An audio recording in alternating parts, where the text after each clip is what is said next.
Thank you and welcome for joining the last day of sessions for Cybersquatch 2022.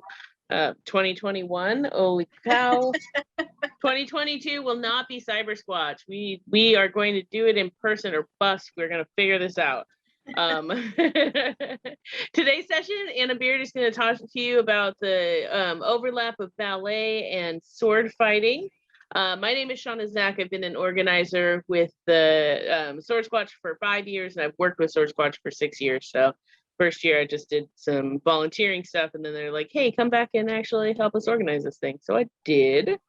Important things to note, we are broadcasting Cybersquatch this year from Duwamish lands in Seattle. We recognize that they belong to the Duwamish client and we're taken from them illegally. We are also supporters of Black Lives Matter, and our code of conduct for this session and all sessions involved with Swordsquatch is that you are not a jerk and that you treat each other with kindness and respect. That being said, Purple Heart Armory is sponsoring Cybersquatch again this year. They've been one of our biggest supporters over the years, so big props to them. If you need gear, check them out. They're good for gloves and training things and all your needs for swords. And that's it. I'm going to post a link for our PayPal. If you've enjoyed your sessions this week and want to help support us coming back next year in person and doing this again, we'd love to have some assistance. In the meantime, I'm going to throw it over to Anna and hear what she has to say. Hi, so my name is Anna Beard. I am an instructor at Austin Historical Weapons Guild here in Austin, Texas. And I am not only am I like a sword nerd, but I am a massive dance nerd. And so of course, when I started doing swords, I really started to see kind of the exciting juxtaposition of ballet and swords, not only from a movement mechanical point of view, but also from a historical point of view. So yeah, please feel free to ask questions in the chat as we go. I love to kind of like play on this live interaction that we have and whatever pops up in your head. So at any time, please ask. So a little bit of my background. I have a Bachelor of Fine Arts in Dance from the University of Michigan. So my primary background is ballet and modern dance technique. And I've basically been a dance history nerd since I was like 6, and my mom bought me basically like a ballet encyclopedia, which was like every single ballet, when it premiered, who danced it, and I've just been hooked. And so from there, I started researching Renaissance dance and performed that for a while, in addition to just understanding my own art form better.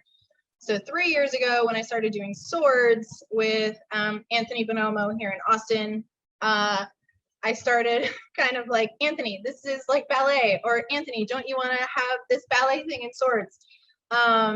And so I'm really excited to be able to share this class with you, because my goal is to, not everyone has time to go start up another hobby since we already have this swords hobby. So me having this ballet background and having some experience with swords, I'm trying to do the work for you and help you find those points where these two techniques can work together. So things we're going to be doing today. If you're just sitting at your computer and listening, that's totally cool. And I hope you have some body aha movements. But I really encourage you to walk around your space with me and move so that you can feel these things that I'm going to be explaining to you. I'm kind of curious if you guys can say in the chat if anybody's willing to, like, let me know what drew you to this class and what you're hoping to get out of it. If anybody wants to like be brave and put it into the chat. Yay, ballet nerds!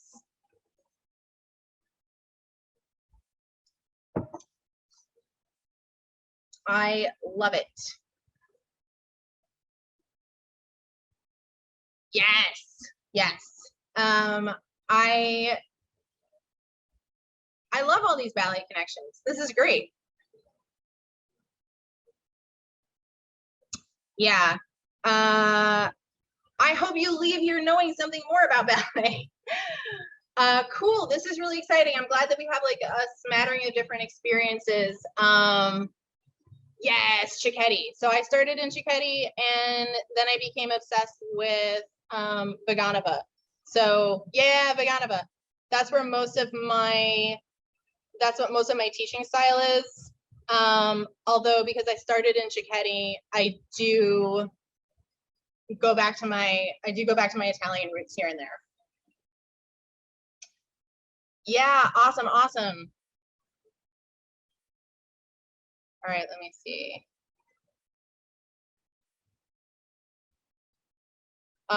Okay, cool. Yeah. There is a lot of crossover. So if I miss chats, like poke someone so that it can be called out. So I will throw out that Renaissance dance and sword fighting are like this in the beginning, just because when you look in Renaissance dance treaties, which those sources are written a little bit differently than the sword fighting ones, they had this style of doing Renaissance dance source books like you were having a conversation with a dance master. So it's kind of that age-old comedic joke where the student would be like, why do we bend our knees? And the master would be like, I'm so glad you asked, and like talk about why you would do something specific. By the time you get to small sword in particular, they're literally using some of the same ballet terminology, like reverence, something that you do before you would go into your duel in small sword. They're giving you direction on how to do basically a ballet Italian reverence. But as far as Renaissance dancing, to be a good sword fighter and be a good dancer, we're very much connected. If you think about wanting to be seen at court or seen to be athletic, in good health, any of these things, being able to dance was a way to demonstrate that. And in some of our Renaissance dance treaties, they actually say, like, this is how you should move your cape over your sword so that you're ready to dance. So they're really culturally tied together. To be good at one implied that you should be good at the other. And then it kind of moves away from that when I'll stop being super historical nerdy and I'll get us moving here in a second. But when you get into the court of Louis XIV, when ballet starts to become really codified, and through his reign, you start to see ballet become less about court presentation and more professional pursuit. And you start to see these things really laid out for modern ballet that we see now. Sword fighting starts to pick up on that too, as you see in the sources. So maybe my dream one day is I'll actually write a book about this, because people keep asking me if I've ever written anything, and I always say no. So cool. I hope that answered some historical context questions. But what I want to talk about here is what I bring in my skill set is understanding how my body moves, right? And we think about our body being put into planes so that, you know, your body can bend, your body can twist, right? You can move forward as one, you can move back as one, you can also move side to side. So these are all ways about thinking about our body moving through space. Now, tied to that, great, yeah, Anna, I know I can move through space. Thank you, I already knew that. When you start talking about ballet and you start talking about sword fighting, a lot of what you're talking about is weight transfer. And I'm sure that you guys have heard this when you're practicing your very first kind of basic steps, like simple step, gather step, passing step. That's all about weight transfer. In ballet, we think about having our weight geared towards the front of our foot, on the balls of the feet, because it's easier to transition, right? My heel is, I'm going to back up so you guys can see, right? Well, maybe you can't see that well. I'm going to move you to the floor so you can see my feet. That will be good. All right. The power of technology. So if my foot is here and I have weight towards the ball of my foot, you can see that I'm moving. What I'm doing right now is I'm moving my hip joint over the ball of my foot, right? That's what gets me to be forward. So now with my weight here, my heel is stabilizing me, but I don't have my weight settled in my heel. When my weight is settled in my heel, my weight naturally goes back, And we all know that we don't really want to be there in a sword fight. So when I'm thinking about my weight transition, I'm thinking about my weight being pressed towards the ball of the foot, even though my whole foot is on the floor. And I've got my hip joint is what's doing that. So if you are in a space that you can kind of like move around right now, I would encourage you to walk around or just stand in place and roll your weight around. So I'm rolling my weight to the balls of my feet. I'm rolling my weight to my heels. I'm thinking about, what does that mean? I can roll to the sides of my feet. What do my feet feel like? What happens in my body? Where does my weight transition?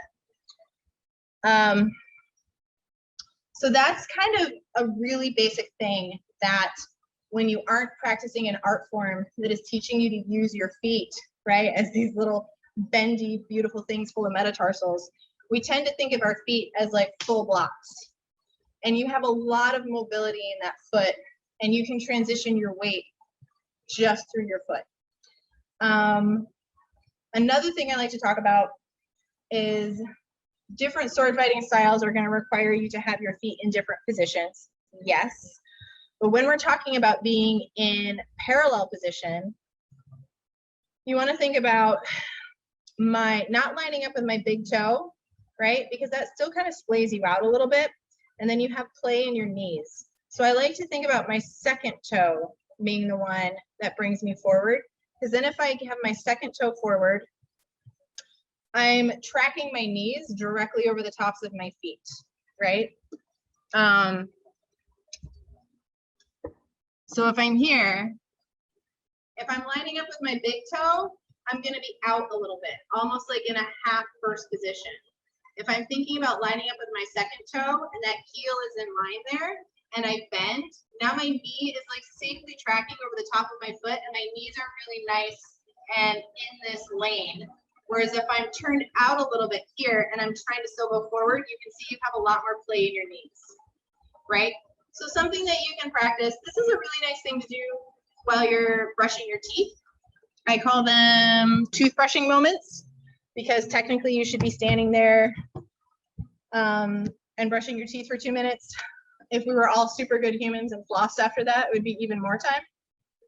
But practicing just standing in that parallel position and that second toe forward while you're brushing your teeth, and then bending your knees and practicing moving, right, just on the balls of your feet in those little toothbrushing moments is a really great moment to, it's an opportunity for you to build up some of that muscle memory. So we are going to, I'm going to talk a little bit about movement initiation. And this is something that we do in dance a lot. You do it in ballet, you do it even more in modern dance. And it's like an internal imagination game. So there's a dance technique called Franklin technique, and I don't know if anyone's heard of that. It's more associated with modern dance. And Eric Franklin came up with this whole method of moving, really being in tune with how is my body put together, what muscles are firing where, but he also tracks into this imagination station aspect of moving in that, and this is what like blows my mind as a movement artist, is that purely by imagining things in your brain, you can alter how your body moves on the outside. Like, this fascinates me to no end. So if you think about movement initiation coming from different parts, depending on what kind of sword motion you're doing, whether you're doing a cut or a thrust. So a cut with a single sword with a Meyer technique is going to use a whole different muscle set than if you're doing like a Fabris lean thrust, right? And so thinking about where these different movements start in your body. So a simple exercise that you can do to kind of dig your brain into this a little bit more is, if I want to move my arm across my body, whee, right? I can just do that.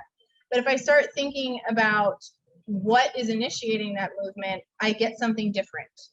So if I think about moving my arm across my body, like with my middle finger, right? I'm going to get something for me that's like bigger, and I'm not thinking about my chest so much, and it's really coming across. So you can try that. I feel a little bit like, maybe it's because Blue's Clues just did their whole 25th thing, but I feel a little bit like Blue's Clues right now that I'm talking to my imaginary audience. Or you can think about what happens when it comes from my shoulder. So still moving my arm across my body, but now my shoulder is initiating. I feel much more folding across my body when my shoulder is initiating and I'm pulling this way and whatever's connected to my shoulder moves, versus when I'm pulling out with that middle finger, right, to pull across. So movement initiation is a big part of wanting to get your body to do the shapes that you want. So if you have a specific play that you want to do and you're like, okay, I'm looking at this book, right, or I'm watching this video, and giving yourself a moment to think, okay, where do I think this movement is starting from? To maybe let you have a body aha movement where you're like, oh, okay, when I think about it coming from my core, like this is really great, versus I'm just, because we work from static images a lot. Oh yeah, I'm glad this is helpful. We work from static images a lot when we're trying to recreate from these sword sources. And so you have drawings that are kind of like, right? Like some of those rapier drawings are really bizarre and not at all humanly possible. So if we kind of break down and think, okay, if I track myself in some basics of safe movement, having my second toe forward if I want to be in parallel so that my knees are safe. If I think about having my weight more towards the balls of my feet because it's easier to transition. And we know that we have soft knees because that's easier to move around, you're more stable, etc. But when you start looking at some of these images and you think, okay, I want to thrust forward, is this coming from the tip of my sword? Is that pulling me forward? Am I pushing with my shoulder, right? So there are different, thinking about where this movement initiation comes from is a really, it's just another tool in your toolbox in how to break some of these things down that we're trying to recreate. So if you're interested in looking in more into the Franklin method, which kind of uses imagination station in terms of like, he talks about like, I really want to be tall, so I'm going to think about a fountain coming up out of my head, right? So Eric Franklin has not only books that are great for movement and talking about muscle, but also he does like dance through imagery. And so those are some really interesting books to get you thinking different ways about how to move your body. Okay, cool. That was like a whole lot of babbling.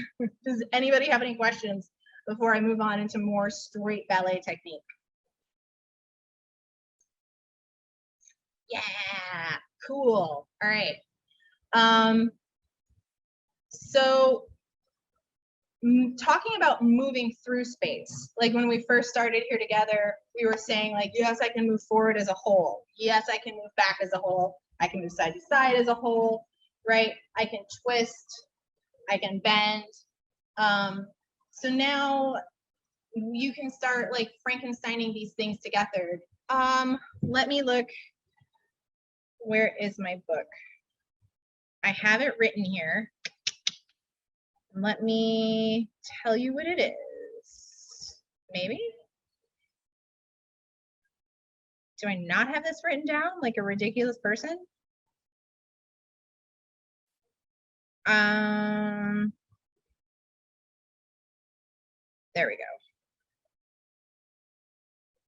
So this is the one that I have. Dance Imagery by Eric Franklin. That one I find really useful. Of course, that's from a dance point of view because when I'm trying to get certain qualities in my movement. But if you just Google Franklin method, Eric Franklin, you'll find a variety of books that might be really interesting for you. You can get certified in Franklin technique, and when you do, he goes like deep dive into anatomy where you're actually making an entire little human, you like are layering muscles made out of Play-Doh onto a skeleton because he's big into what muscles are firing where to get you to accomplish what you want, right? And when you have that internal understanding, it honestly kind of simplifies things, right? Like one example is if I want to lift my leg this way, right? I'm not using my quad to do that. Yeah, I mean, anatomical approach. So modern Cicchetti technique gets like really crazy with its exams and what you need to know for every level. But at this point with like modern dance teaching, whether it's ballet or modern or jazz, having a good understanding of anatomy is kind of a necessity so that you can better inform your students as to like, okay, cool, I want to lift my arm. What part of my arm happened? Right? So being able to say like, oh, we're using our bicep, oh, we're firing our tricep, to give them that knowledge is really good. So if I'm lifting my leg like this, right? Or if I'm in ballet and I'm doing a grand battement, right? I'm not using my quad to make that happen, right? I'm shortening in my core to make that pull up, right? And a lot of times when we're trying to recreate these movements, if maybe we don't have a strong movement background, you go, well, they're lifting the leg, it must be from the leg. And so digging into that understanding of like, no, I'm actually shortening here. My core is working to lift that. It just alters how you initiate that movement. It alters how you approach moving your body, right? And it shifts it to be more internal rather than just like, oh, I'm just trying to make the shape, right? You can, what do I want to say? Inhabit that movement more deeply when you understand what's happening on the inside. Okay, cool.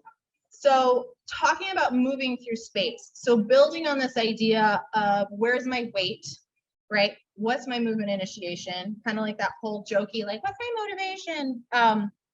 When you're moving through space, there are different ways that you can move through space and they will affect your body. Seems like a super obvious statement, and it is. So again, if you're in a space where you can walk around right now, I encourage you to do it, even if you're just in a tiny space. So what I want us to do right now is just do a little bit of moving, which hopefully you do with me, or at least just observing me do it gives you some kind of insight. If I'm just gonna walk through a space, I'm just gonna walk through a space normally. So I'm just like walking very pedestrian.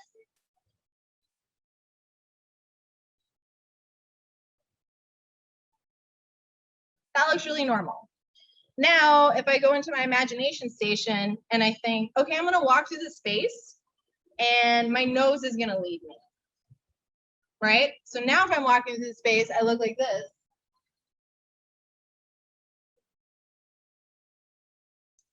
Right? My body super changes. I'm now leaned forward. Okay? When we're in modern dance, we have this, it is a kind of movement that really reminds me of the kind of sword fighting, at least that we teach. And me in particular, I love Meyer like a crazy woman because his scaffolding teaching makes me insanely happy. And you have that hangover lean, right? And so you're thinking about being in that space to increase your distance with your cut, whatever, you're being stable. And you're in this sort of soft knee position.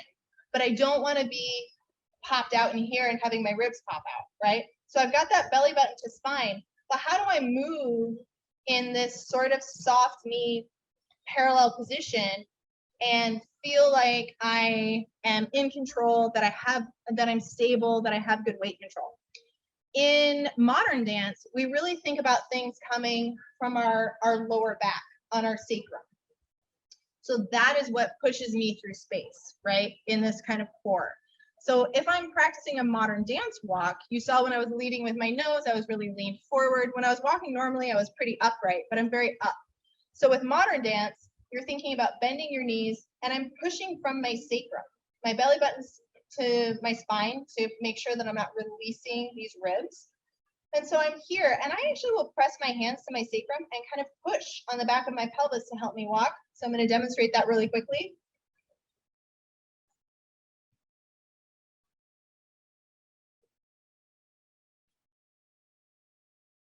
So it really is moving me through space. It's a pushing from behind, which to me feels very strong and very stable than when I'm leading with my front, right? It does give you a smooth gait, and that's partly because I'm bending my knees and walking with bent knees. If I do the same action with straight legs, it's much harder to maintain my belly button to spine connection, and my ribs want to disconnect from the top of my pelvis. So if I think about the top of my pelvic arch here, right, and my ribs, and I have kind of like these boingy, kind of like stretchy. I just call them garters, guys. I've got my ribs to pelvis garters on. And I don't want them to stretch out. I want them to still have some buoyant. If I try to do that same walk with straight legs, pressing from my sacrum, it's really hard. It's a lot harder because I'm very upright and I'm very tight. Right? I look like a super awkward mall walker without my arms pumping, right? So by softening your knees, being in parallel, keeping your weight to the balls of the feet without lifting, right? My heels are still on the floor and I'm pressing from my pelvis. So I'm feeling that push from behind rather than a pulling in front. That's what gives you that nice smooth gait. And this is what we just kind of call a modern dance walk, because it gives me a lot of choose my own adventure points. So in terms of dance, walking in this way, I can roll to the floor, I can jump, I can go into a partnering action, I can do a cartwheel, right? A pirouette, whatever. And it has that same kind of like multi-pronged jumping off point for sword fighting too, is that if you're stable and in control and you have that smooth gait, you can do a lot of things, right? So I'm really thinking about belly bent to spine. My garters are not overstretched because I'm not releasing my ribs, and I'm pressing from behind. So if I walk again this way without actually giving myself the cue of my hands on the back of my sacrum, and maybe I have my arms out, right?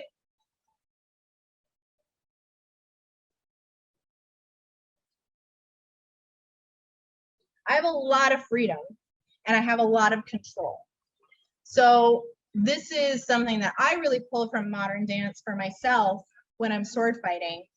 Yeah, because I mean, your skeleton is there, right? It's hard, it's in your body, and it's not always, I don't always have to think about what is pulling me through space. Sometimes I'm thinking about that initiation.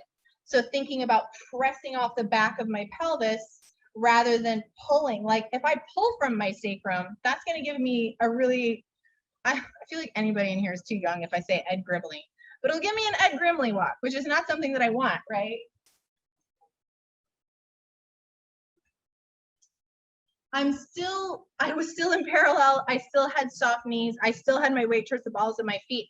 All I did was imagine I'm pulling from the front of my pelvis rather than pressing from the back of my pelvis. So, and you can see how that changes the quality of your movement, right? So going back again, like part of what I love about being an artist is that when you go and you watch choreography, or you hear an original song, whatever, you're hearing something, seeing something, experiencing something that was literally on the inside of someone's brain bits, and they made it come out on the outside. And how do we do that?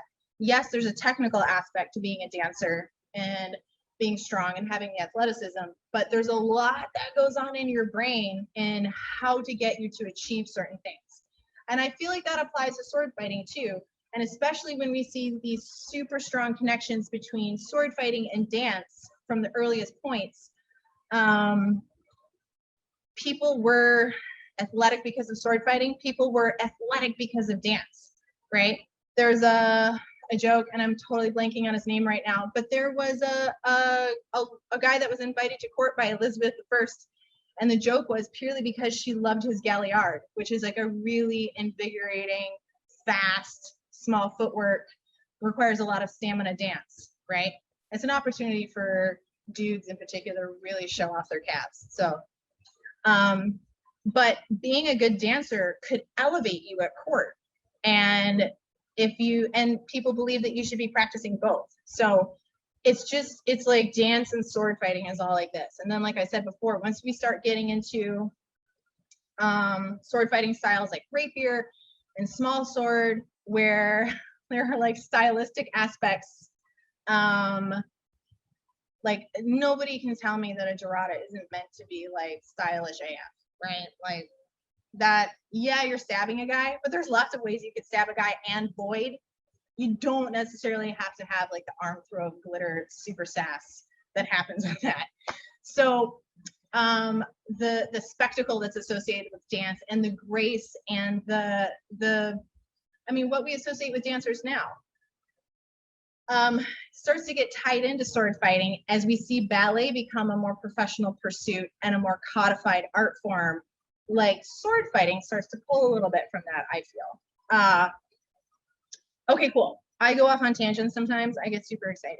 But let's go ahead and we're going to talk a little bit about the actual technique of ballet. I would love to get you guys moving a little bit, or at the very least, really starting to describe some of these ballet motions and how they can help you.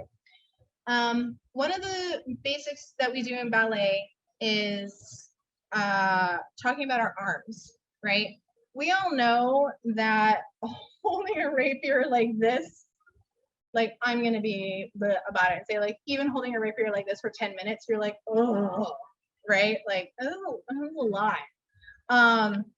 And so thinking about how we use our arms in ballet can give you some insight in how to adjust your body to make that a less miserable experience. So in ballet, we have a thing called port de bras, which is a carriage of the arms. And this is just to say when you're moving your arms, you're doing a port de bras. We go through set ballet positions, and there are a few set port de bras plays, so to speak, that are labeled. So you can just have a shortcut and say, oh, do first port de bras. Great, and someone's gonna know. So I invite you to do this movement with me. Again, it's okay just to watch, but you might have some body ahas if you stand up in your small space and do it with me. So the first thing that we do is we have this kind of at rest position. Let me see if I can get a little more height, but not drop my very nice computer. That is the goal. Okay. So we have this preparation position, right? So right now I'm in first position, which is my heels together and my toes out. My heels together and toes out, to chat super briefly, although we'll get more into our feet. I don't want to go past my turnout. So here's my first, because that's what my hips say I can do. And this is a comfortable turnout that's happening from my hips where I don't feel a tension on the inside of my knees. If I feel pulling on the inside of my knees, then I have walked myself out too far, and my hips and pelvis can no longer support that. And I'm pulling against my body in ways that at 41, I don't want to do anymore. When I was 16 and like made of rubber, it was fine. Actually, that's not true. I would have gotten dinged so hard for that in my technique class. So, so standing in your first position, your heels are together, your toes are out. My weight is aiming towards the balls of my feet, even in this first position. So this is an en bas position. This is a preparation. You might call this low fifth. There are lots of different ways that port de bras and arms are labeled depending on what style of ballet you're doing. And you've heard us kind of throw some things around where we've talked about Cicchetti and Vaganova. And so these are styles of ballet that came out of the move to have ballet be a professional pursuit and a codified thing, and that you had certain masters who were saying, okay, this is my style. So you have Cicchetti, which is Italian, you have Vaganova, which is Russian.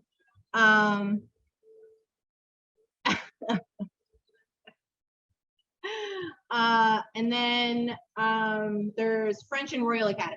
So all of these things have little aspects about them, just like swordplay, that will indicate what they are. So how things are labeled, how you position your feet in certain shared positions. There's just like little differences. The biggest one is like how you use your head, but that's like me going down a rabbit hole. So we're going to start in this preparation position. And I'm thinking about like kumquats in my armpits. I don't want, there's a lot of fruit comparison in ballet, or at least that's what I grew up with, so I continue to do it. I don't want a super large piece of produce in my armpit. So I choose a kumquat because it feels appropriate. So I want a little bit of space in my armpit because I want to have this negative space here. I don't want to be closed in. And you can see I just look really squished, right? So by putting this little kumquat in my armpit, I have a little bit of space. There's a real softness to my arm. It's not fully extended. And for whatever reason, when I move my computer here, you can see me better, but the light made me dark. Okay. So I have a softness to my arm, right? It's almost stretched, and there's just the softest bend to it. So I'm not really like trying to make a curved shape. I'm just thinking about softening my elbow like I would soften my knees, like when I was walking around the floor. So we've got kumquats in the armpit. If I turn this way, I don't block the leg.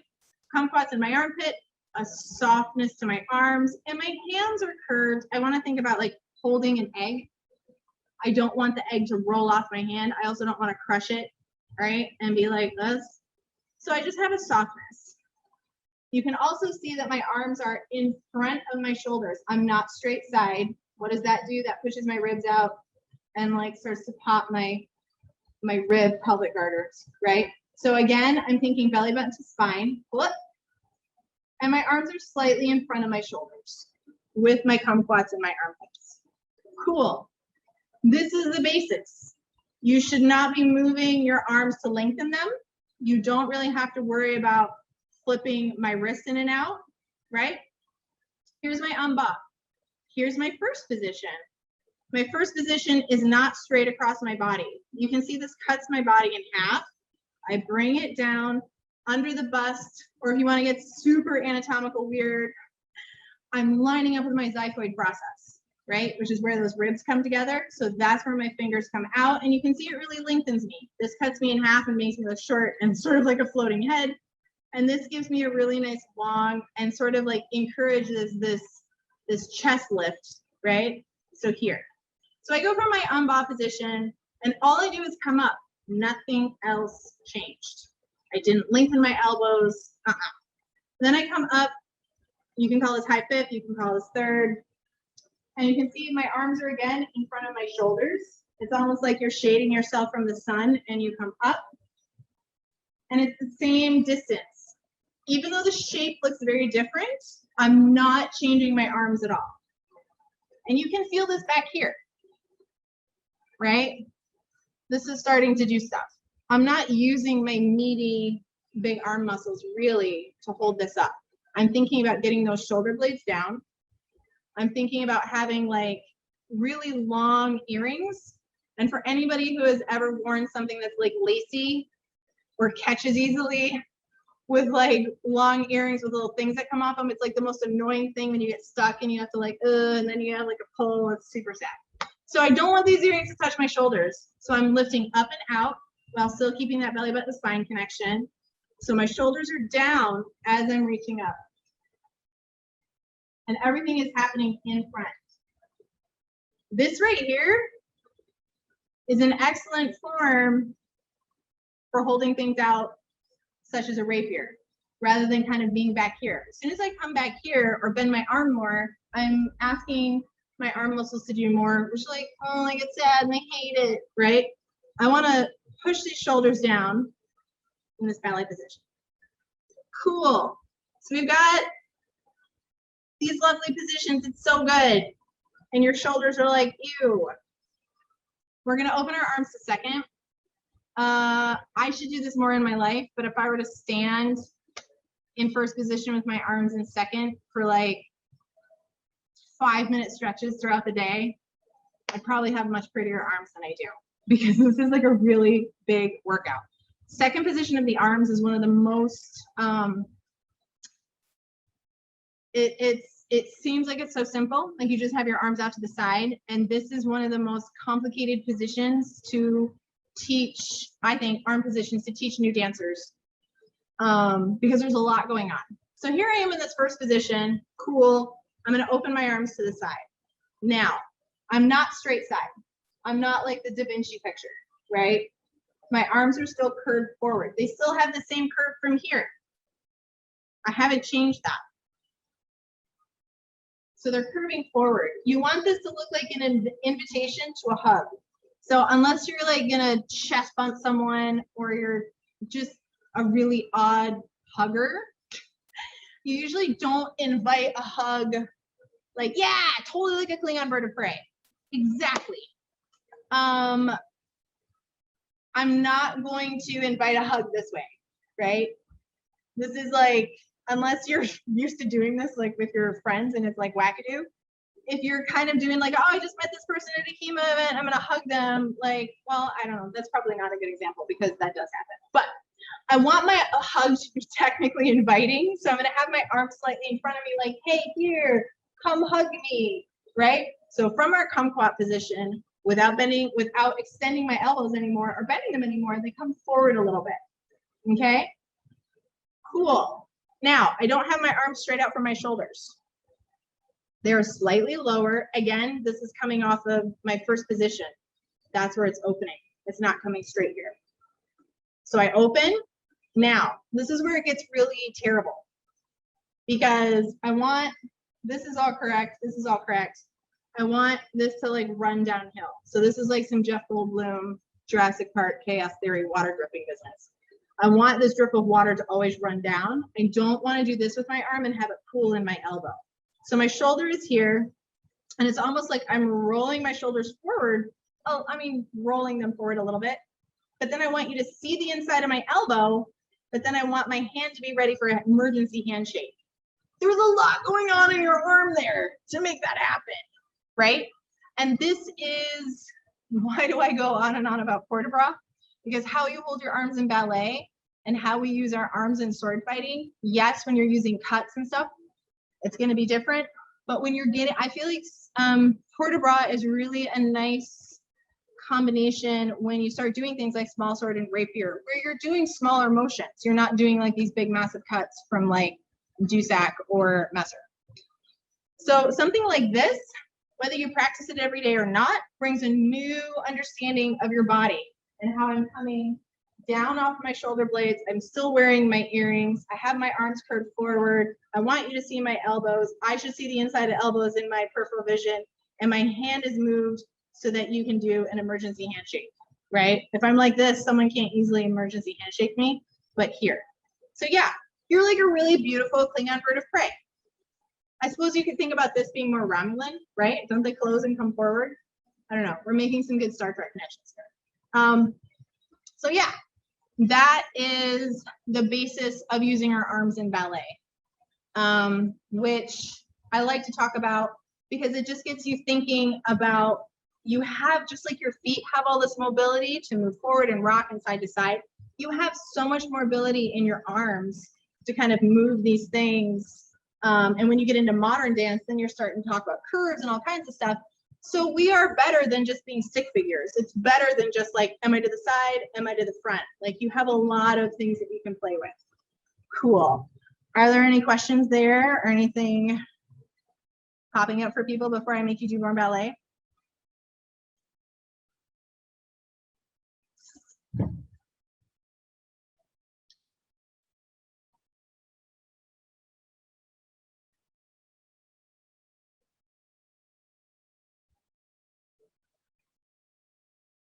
So,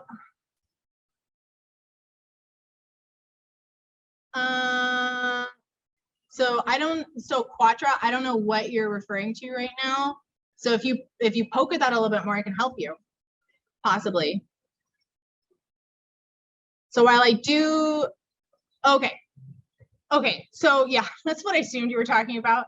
I don't love rapier. I'm just gonna put it out there. But I think it's the most, which is ironic because I think it's the most tied to ballet, but I just don't enjoy it. So if you're up here, like if you're doing your guards, right here, this is really thinking about my shoulder down.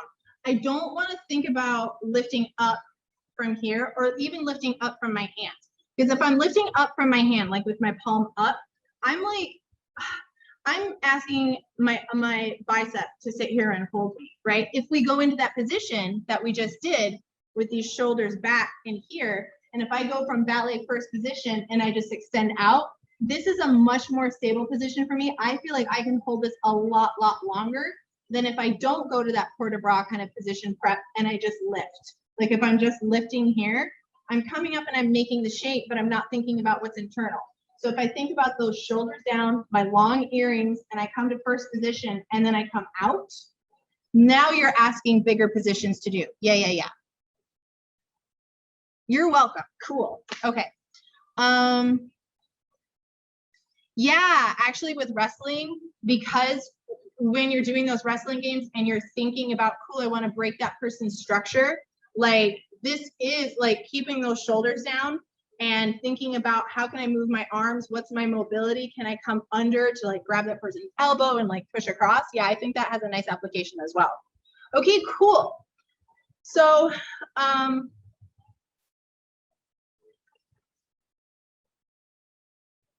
arm movement exercise against a wall. Like a push-up position. I guess I don't understand pushing your elbow back.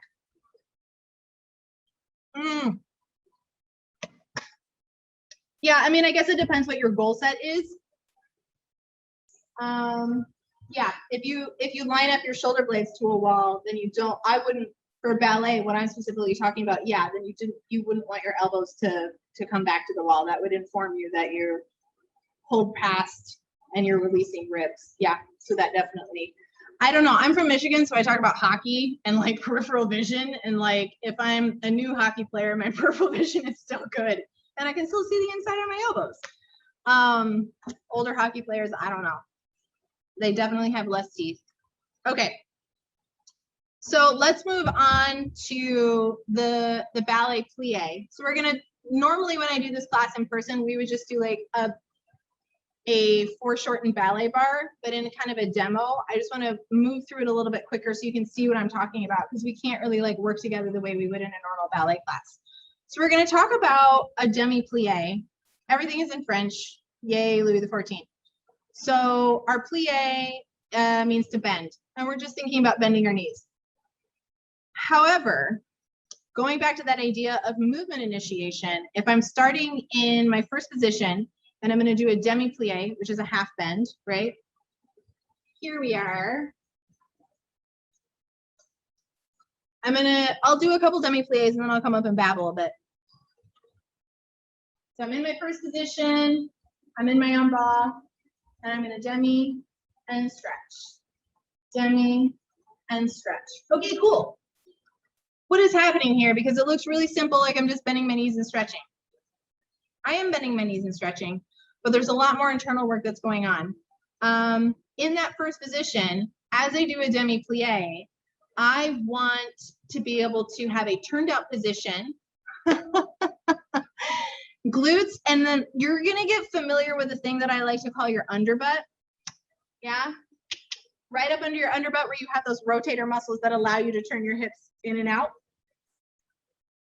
Yeah, the underbutt is seriously key. So a quick talk about major muscle groups in ballet.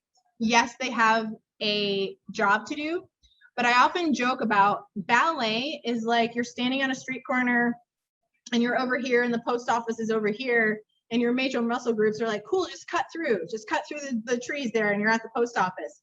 And ballet says, no, we're gonna use the other muscle groups and like walk on the sidewalk and go over here.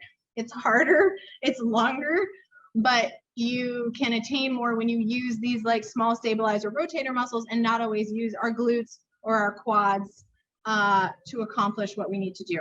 So in that first position, my heels are together, my toes are out. Now this is where I really want to make sure that you are not in a first position that's too wide for you.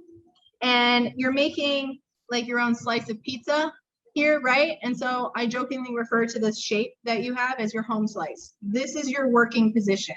You don't want to extend past this. This is it, right? Yeah. You guys are asking really good questions, so I really appreciate it because it helps keep me energized and drive this chat kind of in directions that you're thinking. So as we do this demi plie, yes, I'm bending my knees, and without thinking about anything else, you might think about like my butt is a weight and I just pull myself down and I kind of like oompa, right? Bend and come up. But I want it to be smooth and sustained. So what I'm thinking about when I do this demi plie, like we'll do kind of like a head to toe or a toe to head. I'm keeping my weight out of my heels. As I want to plie, my cue is to open my thighs. So I'm not even thinking about bending my knees. I'm not thinking bend knees. I'm thinking open thighs, because if I open my thighs more and more, my knees have to bend because they're attached, because that's how our bodies work. And as I do that, I'm thinking about pressing out through the balls of my feet. So if you're opening your thighs, pressing out through the balls of your feet, you should feel your underbutt be like, hello, right? If I don't do that and I just bend, yeah, I'm kind of engaging my quads, but I'm really just sort of like letting the emergency brake go, so I bend and then popping it up again, right? So in that first position, I'm opening my thighs, and that's what's making me bend. So it's a different intention in rather than just trying to make a shape, right? So in ballet, I want to be engaged. I want to be using my rotation. So in that first position, I'm pressing out through the balls of my feet. I'm opening up my thighs. Only if you go too far. So in a demi plie, which is what we're doing right now, your heels should stay on the floor.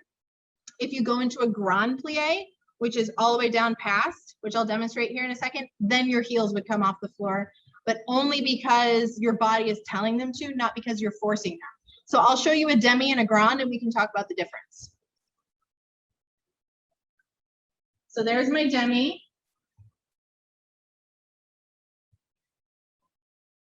And then there's my grand.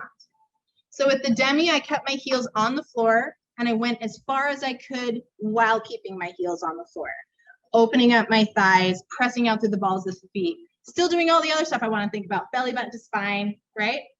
When you get into the grand plie, you let yourself go past that demi, right? I can do that too, yeah. I let myself go past that demi, and my heels, because my Achilles tendons are like, we can't keep doing this, they start to come up. I never let my butt touch my heels. I never let my hamstrings relax, because I don't want it to be a squat, right? It should still be engaged. So if I do that from the side,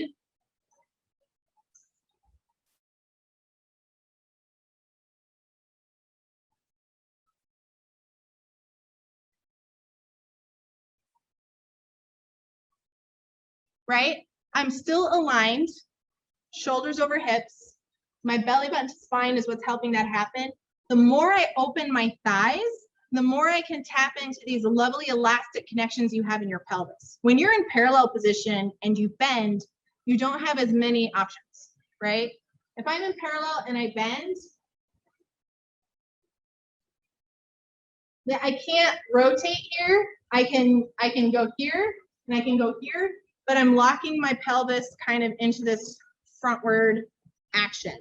The minute I rotate my hips and I open into that first position and I take that ball and socket joint, right? And I take it out this way inside my pelvis, you have these connections like down at your pubic bone and stuff, which actually are kind of like stretchy little things.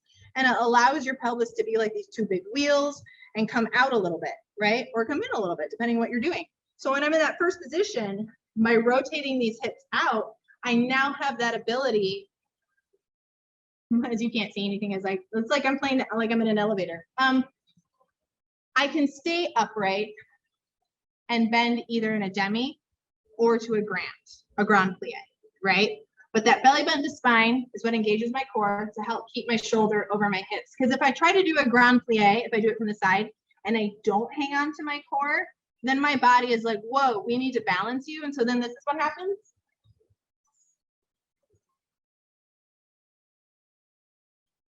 Right? I have to stabilize myself because I'm moving forward. Yeah. Ballet is definitely like a minor muscles game. Yes, you need your major muscles to like do things, like we need our major muscles to run, right? Like they have a job to do, but ballet is really kind of this mental mind game on like, how can I make these minor muscle groups like have their moment to shine, right? Yeah, so that's a plie, and you're thinking about opening in order to go down, rather than just kind of like popping that hinge joint and letting it do its thing. When you get into, so first, we'll look at the positions of the feet too here. First, fourth, and fifth, and third, you let your heels pop up when you do that grand plie. When you're in second, they stay down, right? So let me show you what second looks like. So second, my heels should be at least wider than my sits bones, and it's gonna depend on your height and your Achilles tendon length as to how wide you go. But you don't want to have your heels on the insides of your sit bones when you're in the second position.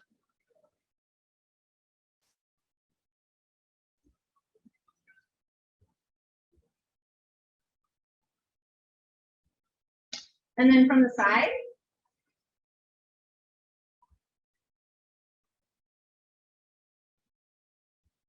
So as you can see in profile, even when I'm in that second position, I'm still stacked, shoulders over hips, upright, belly bent to spine, and I'm opening up those thighs in order to give me the mobility in my pelvis so that I can go down lower and stay upright. So this is the first thing you do with the bar, right? Moving through the foot positions, I'll show you those real quick. So we have first position,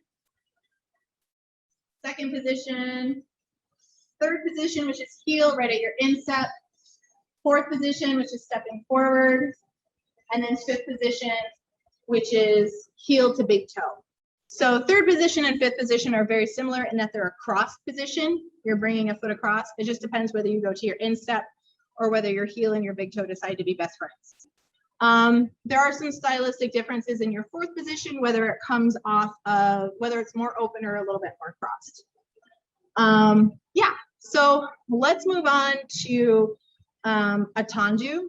I think that tendus are really helpful in understanding balance. So we're not usually doing a lot of just standing there on one leg like here, right, in sword fighting so much, but a balance isn't necessarily when a leg is like up all the time. A balance is more of thinking about a weight shift. So I can be in a balance and still have both feet on the ground, right? I know that when you're doing things like, who is this? This is Fabrice. Like finding the sword and you're coming up with that one leg and stepping forward, right? Voiding, yeah, you're gonna have to move, whether you're stepping offline or whatever. There is that moment of, oh my gosh, I need to plug in, you guys. I need to run and grab my cord. But there is that moment, yeah, when you're stepping up and you're in that momentary, I'm on one leg before I step forward. Contemplate that while I get my cord.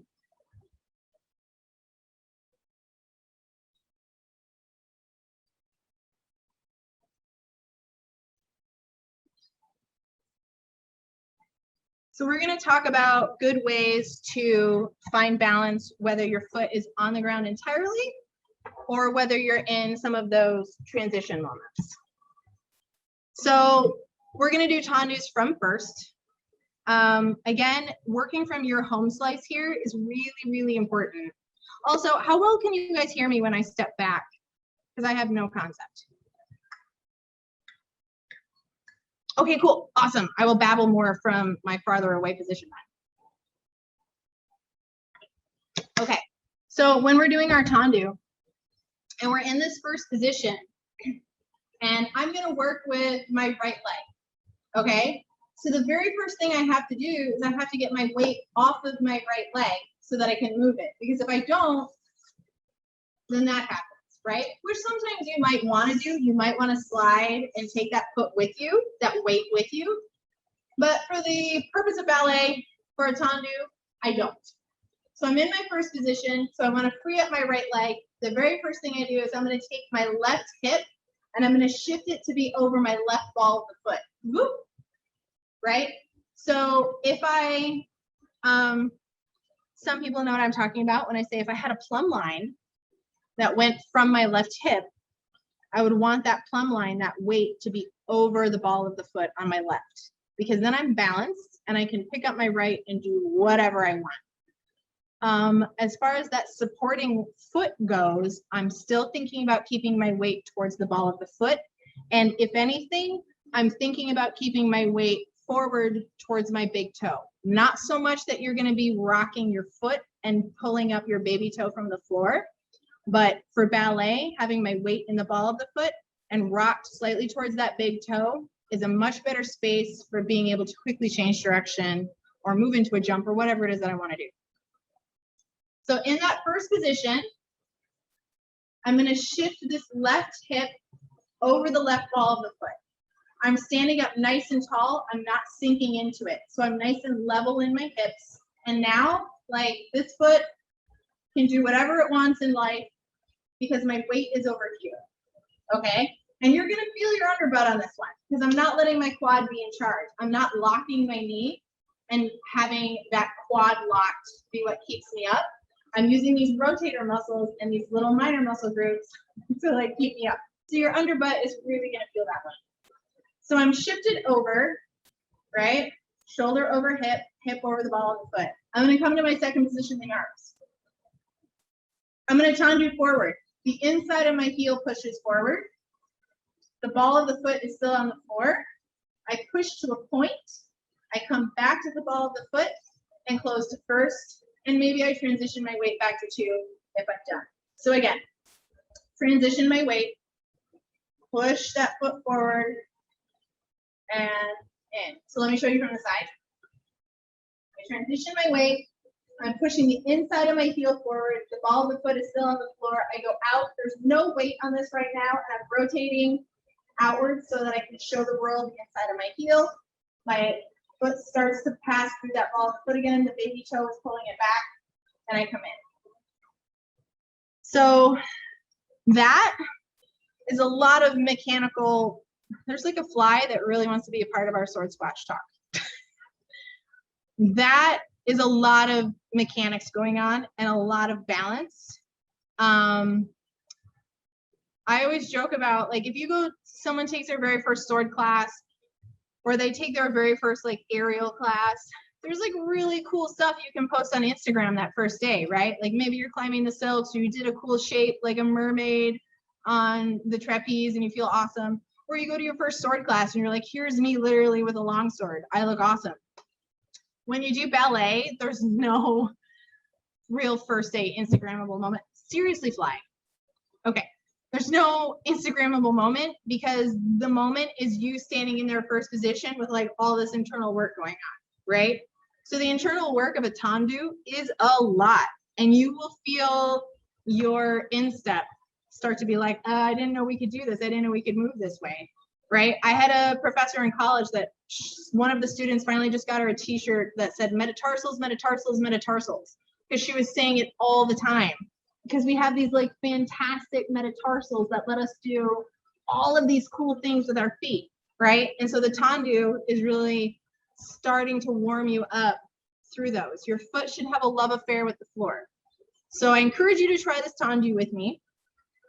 I'm just gonna keep babbling and doing tendus to the front and the side and the back. When you go to the side, you're going off of your home slice. So if I draw lines coming out from my toes across the floor, that's where my second position is going to be. So if I'm here, my toes go along that line. So if I go from the side, that's my side. It's not straight side, it's off of my side, right? When I go to the front, I want my toes to come to my center line and my center line. When I go to the back, you can see this is coming straight off my hip. I'm not out here, right? I'm really behind. So let's do some tendus together. I'm just gonna keep doing them. You can look at me, you can do it at your own timing, but really thinking about finding that balance. And if you have brain space and thinking about all the other things we've already talked about, like belly button to spine, shoulders down, keeping those arms in front of your shoulders, go for it. It's a lot. Or you can simply take your arms out of the equation and say, nope, I just gotta think about my feet. And you can come here, but this also gives you an out of the way position, but keeping your arms in front of your shoulders. So in that first position, we're pressing, I'm finding my balance and shifting my hip. I'm pressing my heel forward. My toe is loving the floor. I'm going side. I'm going back. You do this a few times and you're gonna start to feel those stabilizer muscles. So now I'm gonna go to the other side. So now I take my right hip over that supporting leg, pushing the inside of my heel forward, letting the ball of the foot be in love with the floor. Like I find this moment every time, back and side, right? It seems very simple with a lot of internal work. And the reason I keep babbling about that is it is really hard when we're doing sword work and we're looking at very external pictures with not a lot of internal cues, right? And so starting to work your body in a way where you're tapping into these internal cues can help you start to find these connections when you're finding these shapes from sources. Yeah, okay. How's that feeling for everyone?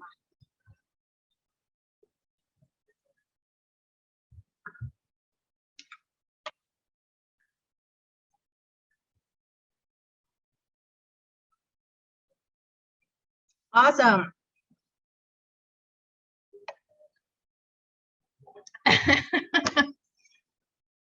Yeah, it is.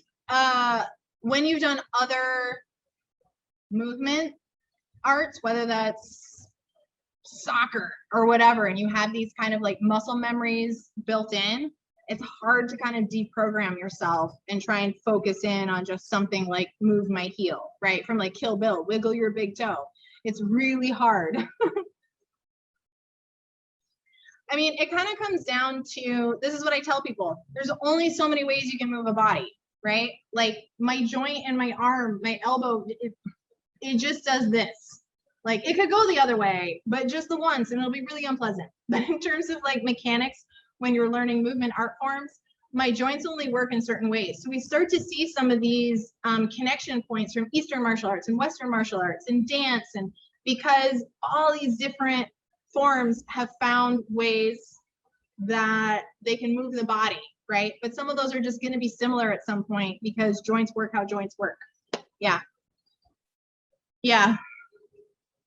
Which fascinates me. Like, I love that when we're doing HEMA and when we're doing ballet, like, not to mention a bunch of other stuff, like, it is a tie to the past, which blows my mind, just makes me all excited that every time I do ballet or I teach a ballet class, I am continuing a line, like an unbroken line of ballet for hundreds of years. And we are doing the same things. And while stuff changes a little bit and legs have gotten higher or we do more turns or whatever, the mechanics of them are the same. And to me, that's insanely beautiful. And so to find these sister art forms that are happening at the same time, where people are starting to understand how to move bodies and see where those connection points are, is like, I love it. And it's why I love teaching this class and trying to share some of these connections. Also just flat out give you a taste of ballet.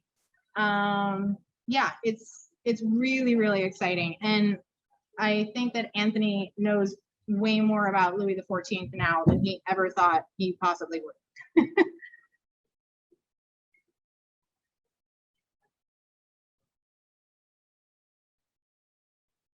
Yeah, I mean, a lot of things are inherent in that your body has an instinct and that it knows how it wants to move and how it wants to be safe. And so I joke sometimes that ballet is really hard because at your core, your body is really concerned with not whether you can do a double pirouette or not whether you're going to get that beautiful rapier thrust. Your body is like, I am here to keep us safe from bears. That is my goal set. I am on the lookout. I'm listening because there could be bears everywhere. And then because we live in a space where we're not necessarily being chased by bears all the time, and you start to ask your body to do these more complicated muscular movements, right? At the core of it, sometimes you have to fight against your body because my body doing a grand plie is like, this does not feel like safe bear behavior. Like, this feels like I don't really want to be doing this. So you kind of have to fight against at times your own survival instinct in order to do things like ballet. I also joke about ballet just being kind of a big exercise in Stockholm syndrome, that when you first do it, it's really hard and uncomfortable. And then one day you wake up and you're like, no, I like it. I think it's good. It feels nice. But as with anything, it's like constant practice and finding those muscle memory tracks so you can always make more complicated movement sentences as you start to master the smaller things. So when I'm just standing or when I'm doing a Demi Plie? Because if I'm just standing, I don't want to bend in my knees. Yeah, if I'm just standing in first position for ballet, there's no bend in my knees. So I'm trying to find a straight leg without locking my quad, right? So how I do that is by getting that weight towards the balls of the feet. If I stand in first position and I let my weight sink towards my heels, I'm gonna bend my knees in an attempt to keep myself from falling over. So if I'm standing in first position and I'm not purposely bending my knees, yet I feel my knees bending, that's gonna be a movement cue for me that says maybe my weight is in my heels, but I kind of have to keep bending my knees. So let me pop my heels up a little bit, get that weight towards the front and just rest and not lock my quads, but just here. So I don't want to have bend in first position. The only time you're going to have bend in first position is if you are someone who has hyperextended knees. Yeah, it's just what I was going to say. If you have hyperextended knees, you have to find the magic place of my knees are touching, but not like pressing against each other. So for people who have hyperextended knees, it's like a weird game. I would liken it to having a larger chest, like gender non-specific, and having to find high bone tog and come straight down, right? If I'm just practicing like chopping wood because I want to get the mechanics of having straight arms, like if you have a larger chest, you like your body goes, nope, that's as far as you go, that's it. So you kind of have to find that equal but okay bend that says, okay, I can go past my chest. And it's the same idea with your knees. You're trying to find that space where it's like, okay, I'm stretched, but I'm not hyperextending and pressing my knees into each other. So for someone who has hyperextended knees, you will feel like you're bending just a bit. And what you want to find is where they're touching, but not mashing against each other, if that helps.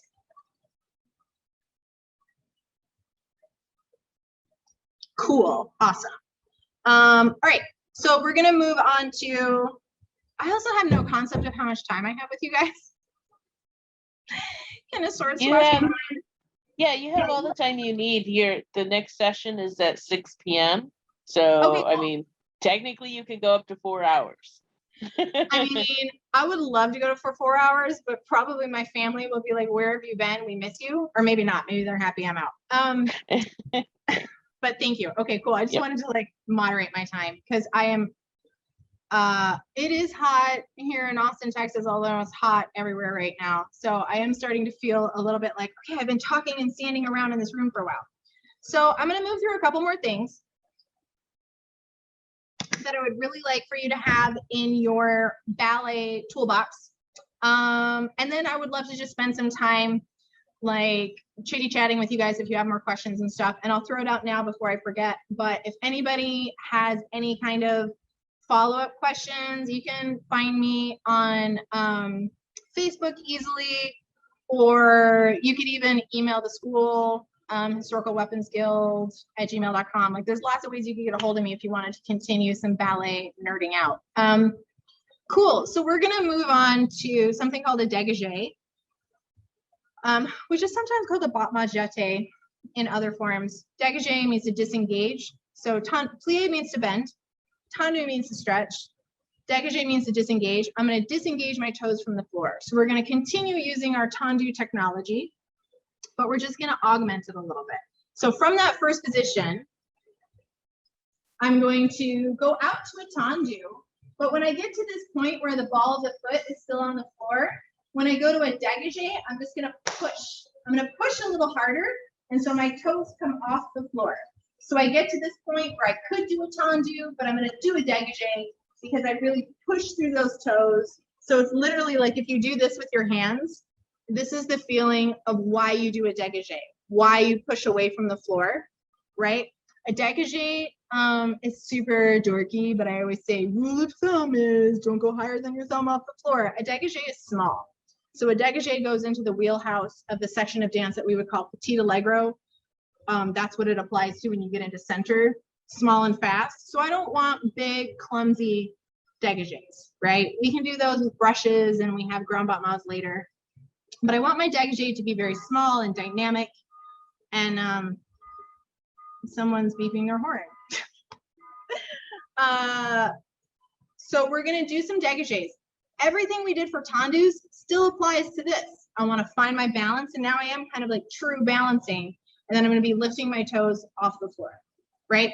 So to get a dynamic dégagé, I'm not going to be thinking about going up. Like, yes, my toes push me away from the floor, but I want to push out. I want to reach out away from myself so that when I start doing these more quickly, or I'm changing the quality of the movement, that doesn't equal going higher, right? So let's look at these dégagés. So if I'm in my first position and I'm working with my right leg, I do my shift, whoop, here I am, now I can balance. I still push the inside of my heel forward, and I dégagé and come in.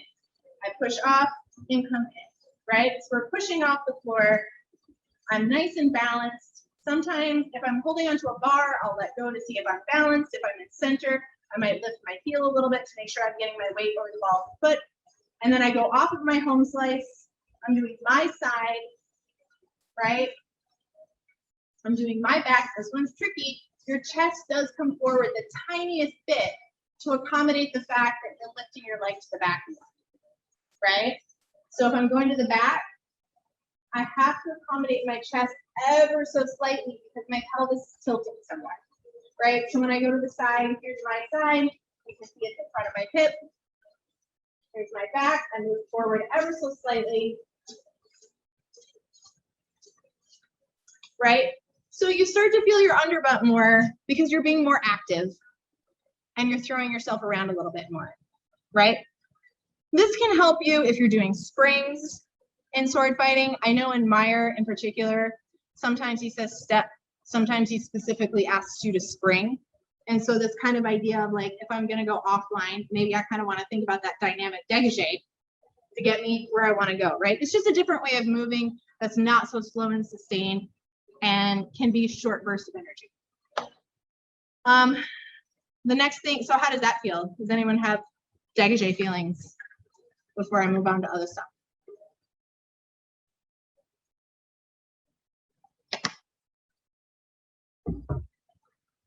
Okay, cool. I will take your silence as I love this. The next thing I want to move on. Oh, so it's still going backwards. So pique is something. Okay, let me answer the question about going backwards, and then I'll talk about pique. So when I go to the back, it's sort of like, this is the analogy I use. If someone is like, I'm carrying a bunch of boxes, and I'm like walking up to you, and you're like, Anna, where's the Pell? And it's behind me, but my arms are full. So I'll like do a dégagé back to be like, it's back there, right? So if I'm here and I need to show you where the Pell is and it's behind me, I'm still gonna push off with my toes. So I still get to this point where the ball of the foot is on and I'm still pushing because I'm rotated differently.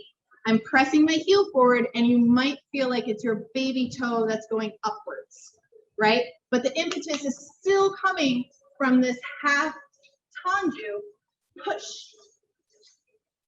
So I'm pushing out away from that floor to get to the back. Pique is a different movement initiation because it's not coming from that half push with the toes. You're coming out. I'm coming with for a pique, which means to prick. I'm coming out to like a tendu, right? And I'm lifting. So now I am using my quad and my core because I'm lifting and then I'm coming up. So it's a different feeling in that it's not this sort of like finding the floor. It is more using my quad in that moment because I need to lift and then prick it, right? So it's a different kind of feeling when you do a pique versus a dégagé, even though they share some of the same shapes in that you're in that extended point. Yeah, so we're gonna do Rhonda Jean now. So Rhonda Jean, like anyone who's like, I love compass steps with all my soul, like Rhonda Jean is gonna be the thing for you. So we are, again, building off of our tendu technology, and that you start in that first position. Rhonda Jean means circle of the leg. Okay, so we're basically just going to be circling our tendu for days. So we're going to start in this first position. I shift my weight. Whoop. I tendu front. Instead of closing to first and then going to second again, I just carry it to my second. So I have to understand where my home slice line is to know where my second is, and then I carry it back. I come through my tendu, I come through first, and I come through again. So I'm doing en dehors Rhonda Jean. En dehors goes out the door. En dehors means I'm going away from my supporting leg. So I shift my weight, I tendu front, I carry it side, I carry it back, I close like I would a tendu, I let my heels brush, I have this moment, and I come through again. You can do this in 2 counts, 4 counts, 1 count, right? There's even a kind of Rhonda Jean, which we always called quarter, well, yeah, where it's just 1/4 of it. So I come out here and I go here, out, right? There's lots of different things. How does this happen? It's all about your supporting leg, right? So I need to be on this leg like a balance, even more than I would for a dégagé, because now I'm taking this big heavy leg appendage and I'm moving it around, right? As you do these Rhonda Jeans, I always want to see the inside of your heel. The inside of your heel is like an attention-starved little body part in ballet that's like, I always need to be seen. Show the inside of the heel no matter whether the front side or the back, right? It always wants to be in the spotlight. So as I do this Rhonda Jean, I shift my weight, I turn front, there's the inside of my heel. There's the inside of my heel. Even when I go to the back, I'm on the side of my big toe and I'm pressing the inside of my heel forward. So that's my on the door. I can reverse it and do on to don. On to don means I'm coming in towards my supporting leg. Now the rhymes I grew up with were not particularly creative. On de or goes out the door, on to don goes on and on, but I have remembered it for almost 40 years. So in that way it was helpful. When I do on to don, I shift my weight, I tandu back. Now I have to rotate my heel around like a mofo, right? I'm rotating my heel around so that by the time I get to my second, I'm already there and rotated, and I come front and close. When you're doing on to don, you don't want to lead with the front of the leg and then sort of flip it over, right? I want to see that heel now, and I come through. Back, bring that heel around through. These are Rhonda Jean la terre, meaning on the ground. You can do Rhonda Jean on l'air, right? By the time you get to Rhonda Jean in the bar, we're starting to do more complicated movement sentences. We're starting to put together these very basics and do more interesting things with them. Rhonda Jean is, to me, really exciting. It's when you get to the bar, you start doing longer things. It's the first exercise of the bar that feels a little bit more artistic. You can kind of use your arms and be like floaty, dreamy. And Rhonda Jean can happen on the floor with a fondue, which is a plie on one leg. It can come up in the air. You can do them up high. You can do Rhonda Jeans like coming in and out of a retiré. So it's really exciting. But that translates really well to compass steps, right? When you are rotating on one leg like we are, staying in a space where you're not damaging your knees is like super key, right? So if I'm just gonna like, someone's like, just do a compass step, just whip your leg around. You're kind of like, I don't know. And you kind of whip it around. But if you think about when the play allows it, right? Because we are limited sometimes by the historical sources and the pictures and whatever it is that we're doing. But setting that aside momentarily, I can do this Rhonda Jean and change direction, okay? So right now I'm on face, which means I'm facing front. In Vaganova, that means corner 1. Vaganova starts at the front and goes 1, corner 2, 3, 4, 5, 6, 7, 8. I can change my corner as I Rhonda Jean, but I'm still turned out, right? That went to a lunge, but I can do it straight leg too. So I'm still in this tendu position. I just changed my corner. So I lifted my heel and made a small motion, which is going into something else in ballet, which is called a promenade. When you rotate around yourself, it's lots of little heel motions in that rotated position. And you're thinking inner heel, inner thigh, opposing side, so that you can stay square for ballet. For sword fighting, you know, there's going to be a little bit of like play in there. But if I wanted to change positions, change direction, as I rotate this leg, I'm going to lift my heel and put it down. Right? So this is a promenade, and that's me lifting my heel and maintaining my turnout as I go whichever direction with wherever my leg is. It could be in any multitude of positions to accomplish that. But being in that rotated position and moving the heel like that keeps you strong and stable, just like being in that balance on one leg from first position. So the thing that I want to leave you guys with in terms of ballet is if we had done a full bar together, we would at the end of class do a thing called a reverence, which is a word that some of you may have read in sources. It's definitely in small sword sources, and that you do a reverence to your opponent before you fight. It's something that goes all the way back to Renaissance dance, and that before you dance with your partner, you would do a reverence, right? And it's something that we do at the end of ballet class. It can be any combination you want, but the point of it is that you are saying thank you to your ballet teacher. You're saying thank you to the art of ballet. You're saying thank you to your, it's practice for saying thank you to your audience, right? So it might be something as simple as doing a port de bras, saying, oh, hello, audience, here we all are, and doing something as simple as a Rhonda Jean and having a curtsy. You can have a curtsy. You can also do a bow. So that would mean coming kind of to a third position with that heel at the instep. And it's not quite turned out. This is very much more casual. And you get to bend this front leg and kind of pop this hip a little bit. And you get to come up and you pull this elbow down, not super close to my body. It's not like Aunt C, right? It's still out. And so you do a curtsy or a bow. At the end of the ballet class, you clap as like a yay. You hear applause and you're saying thank you for everyone.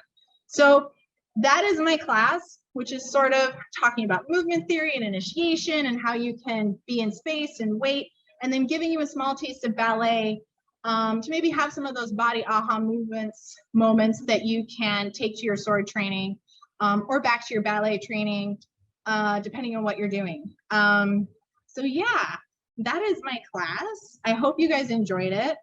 I had a really good time battling with you. I appreciate your questions because that always makes it easier when we're doing kind of the digital interactions and keeping my energy up and feeling like we're engaged together. So if I can answer any questions, let me know.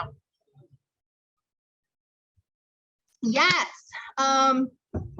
Ooh, yeah. So warm-ups. Yeah, let me give you some, let me take you to the floor with me. Burp, burp, burp. So I find some really nice, the biggest thing that I want to warm up when I'm going to move are my hips, right? Because you, particularly for ballet, when you're asking yourself to stabilize and you feel that underbutt. So doing the butterfly with your feet not too close to your pelvis.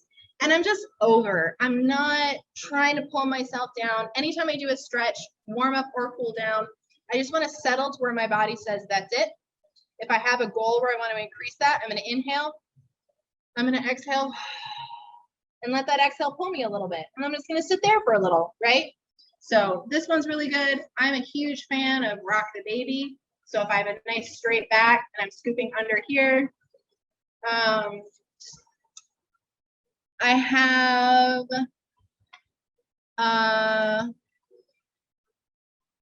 so another great warm up, and this is like kind of like I need to be warm like right now. So if you're on your back, and I'm gonna lift my leg, and I'm gonna let my heels kind of come to my butt, but I don't have my knees over my chest. You can see they're kind of over my hips a little bit. And I want to feel like my legs are an empty pair of pants on a hanger. So they're kind of here, and I'm just letting my heels hang, and I'm gonna let them bounce, and come up with a flex, bounce, come up with a point, bounce, come up with a flex. You do that for a little while, and you're gonna start to feel your quads get really nice and juicy and warm. But fantastic warm-up is gonna be taking yourself through some demi and grand plies and doing some tendus and doing some good old-fashioned rolling down and up, working through your spine. So those are some really good ways that work great for warming up and cooling down. If you want to get more vigorous with your warm-up, you just do those things but faster. So yeah.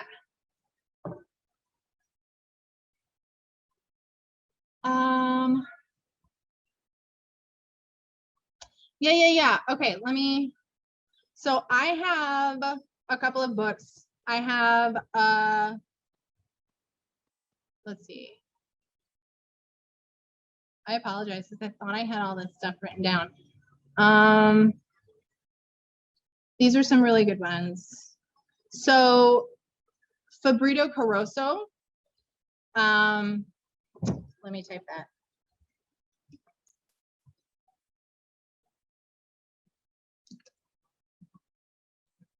You can get, whoops, it helps if I type correctly. You can get right off of Amazon, a period Renaissance dance book. There's also, these guys have some really nice names. So these two guys have books that you can actually get off of Amazon. These are ones I have that I love. So those are some really nice books for dance texts. And those will, oh, what am I doing? Why? Okay, let me just do this. Let me do it the lazy way. You have to use the drop down to choose everyone. Oh, who am I talking to? Oh, hosts. I see. Yeah, I can copy paste for you. Yeah, copy. Thank you. Thank you. So those are really fantastic books for giving you contemporary, and these are the ones that are talking about like how to move your cape and dance with a sword and stuff. So those are there. Yeah, so I would suggest looking at those, and you can get those off of Amazon. Like, they're not, the thing about historical books in terms of like dance and otherwise is that they're not usually terribly expensive. It's just the rarely printed sword historical texts that we love to get that are expensive. Cool, yeah. Any other questions?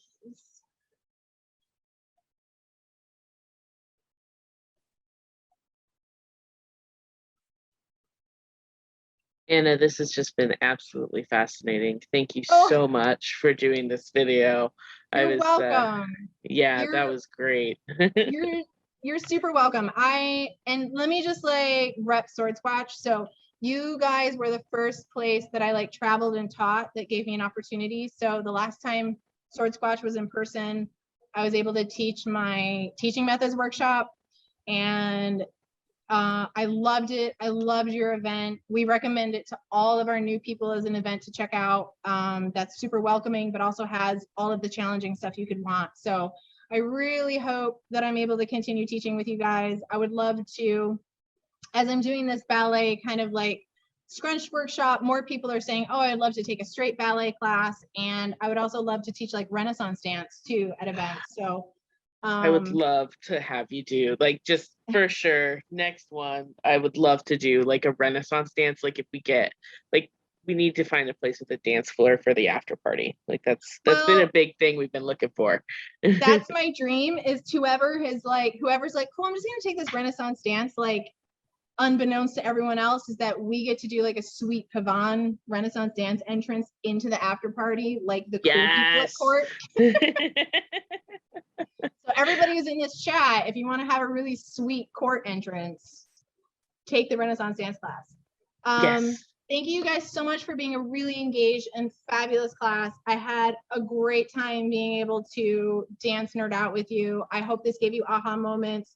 Please find me on Facebook. Reach out to me if you have any other questions at any time. Otherwise, I hope you guys have a great time if you're going to go to the rest of Swordsquatch, and enjoy your Sunday. So thank you so much.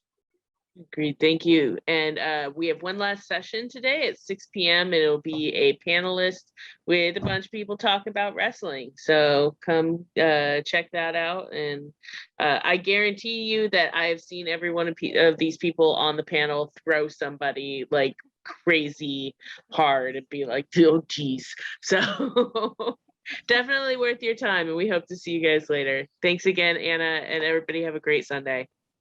Bye.